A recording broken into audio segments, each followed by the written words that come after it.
Bagaimana cara agar kita dirindukan uang? Banyak sekarang kan pengen instan lah ya. Iya. Ya afirmasi, Iya. loa lah, macam-macam gitu. Alih-alih dengan metode-metode ini kan kata kuncinya adalah gimana caranya cepat kaya gitu. Dan kita tahu bahwa sesuatu yang cepat datang pasti cepat hilang. Cepat kan? pergi. Itu kan hukumnya gitu. Iya. Jadi kata kuncinya adalah ketika pertumbuhan terjadi pelan-pelan maka dia akan mendewasa. Iya. Tapi ketika pertumbuhan terjadinya cepat-cepat dia akan sombong. Dan kesombongan itu akan membunuh dia sendiri juga gitu. Iya. Nah jadi kalau tadi berbicara ingin jadi magnet uang, yang tadi di awal gitu, jangan nyari sih, tapi attract, gitu. Dalam artian kitanya benar-benar ya menjadi seorang chef, mau nggak mau suka nggak suka di antara ribuan chef harus punya diferensiasi dong, betul? Betul. Harus ada karakteristiknya. Harus ada karakteristik. Betul. Dan disitulah ketika kita mulai mengenal diri. Jadi kata kuncinya balik lagi ke mengenal diri sih. Once kita mengenal diri, kita pasti percaya diri.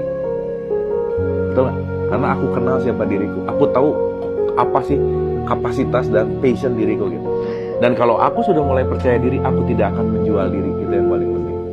Akhirnya ketika kita ngerti bahwa kita tidak menjual dengan kebencian, menjual dengan korupsi, menjual dengan apapun konteksnya, ya jadi kata kuncinya adalah knowing your passion. Itu sih yang Karena paling penting. ketika semua tumbuhan udah habis, kita nggak bisa makan uang. Betul nggak? Karena value-nya tidak pada letak nominalnya, tidak pada letak jumlahnya, tapi agree banget bahwa konteksnya adalah pada value. Iya.